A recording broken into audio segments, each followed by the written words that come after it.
Baik, selamat datang lagi di channel Ujian Kimia. Jadi untuk kesempatan kali ini kakak akan sharing tentang kisi-kisi UTBK terbaru khusus materi uji untuk UTBK Saintek mata pelajaran kimia ya.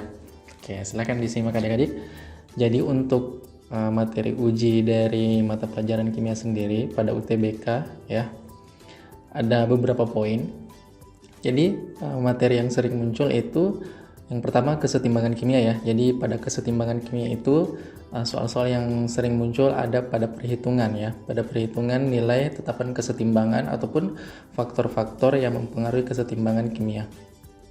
Kemudian materi yang kedua adalah tentang sel elektrolisis. Jadi pada sel elektrolisis ini kita akan dipelajari ya, bagaimana reaksi yang terjadi pada katoda dan reaksi yang terjadi di anoda ataupun jenis zat yang terbentuk ya di sel elektrolisis. Kemudian materi yang ketiga adalah persamaan reaksi dan konsep mol. Oke, pada persamaan reaksi jelas ya, ini adalah materi yang sering muncul, dan konsep mol juga, perhitungan mol. Jadi untuk perhitungan mol sendiri itu kan ada banyak beberapa persamaan yang bisa digunakan untuk menghitung mol. Kemudian poin yang keempat adalah sifat koligatif. Jadi sifat koligatif itu biasanya yang sering muncul itu materi soal cerita ya. Jadi sifat-sifat koligatif misalnya pengaplikasian penurunan titik beku, itu misalnya penambahan garam pada salju ya atau es kayak gitu. Kemudian materi selanjutnya adalah termokimia. Oke, untuk materi di termokimia ini jelas ya, materi yang sering muncul juga biasanya disediakan grafik untuk menentukan nilai entalpi ataupun energi aktivasi ya. Atau juga menghitung nilai delta H berdasarkan data entalpi pembentukan standar ataupun data energi ikatan. Kemudian materi selanjutnya adalah ikatan kimia. Oke, untuk ikatan kimia sendiri kan kita tahu ada beberapa jenis ya, ada ikatan ionik, ikatan kovalen, ataupun kovalen terbagi lagi, kovalen koordinasi.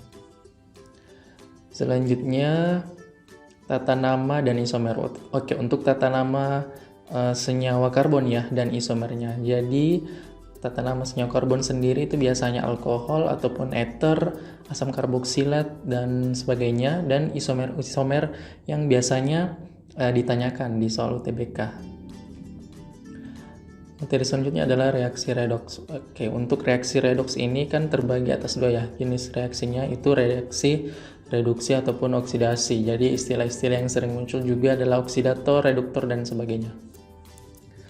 Kemudian laju reaksi. Oke, untuk laju reaksi biasanya soal yang sering muncul adalah perhitungan ya. Perhitungan nilai tetapan laju reaksi ataupun nilai laju reaksinya sendiri.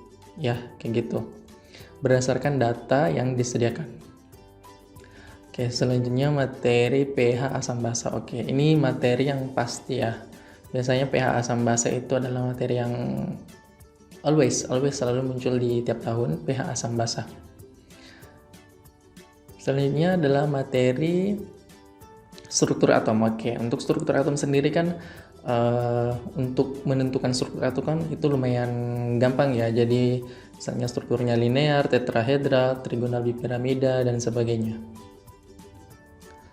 Materi selanjutnya adalah hukum dasar kimia. Oke, untuk hukum dasar kimia sendiri materi yang kadang muncul ya, biasanya itu Lavoisier, hukum Proust ya, hukum Proust yang sering.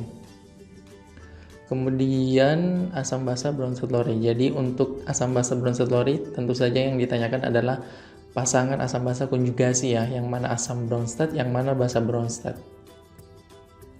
Selanjutnya titrasi asam basa. Oke, untuk titrasi asam basa itu kan titrasi asam lemah dengan basa kuat atau sebaliknya ya, basa lemah dengan asam kuat. Kemudian biasanya setelah titrasi itu yang ditanyakan konsentrasi akhirnya berapa, kemudian pH yang diperoleh. Oke, selanjutnya hitungan kimia. Oke, untuk hitungan kimia sendiri kan secara umum ya. Jadi masuk ke dalam konsep stokiometri. Selanjutnya adalah koloid.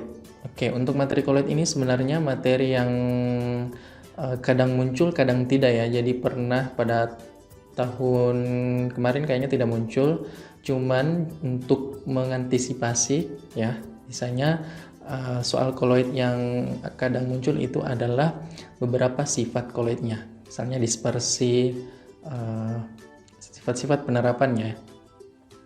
Oke, selanjutnya adalah sistem periodik unsur. Oke, untuk SPU tentu saja penentuan proton, neutron, elektron, nomor massa, dan sebagainya. Oke, selanjutnya KSP. Jadi pada materi KSP yaitu perhitungan hasil kali konsentrasi ya, atau penentuan nilai solubility-nya atau kelarutannya juga bisa pada materi KSP. Selanjutnya reaksi senyawa karbon. Oke, pada reaksi senyawa karbon itu umumnya ya yang adisi, eliminasi, substitusi, oke kayak gitu. Kemudian yang terakhir adalah sel volta. Jadi sel volta ini adalah materi yang kadang muncul juga di soal UTBK, yaitu pada penentuan nilai N0 sel ya, N0 sel atau urutan deret volta dan sebagainya. Jadi itu materi yang kisi-kisi UTBK untuk mata pelajaran kimia. Semoga membantu dalam memetakan materi yang akan kalian pelajari ya. Jadi selamat belajar. Oke, terima kasih.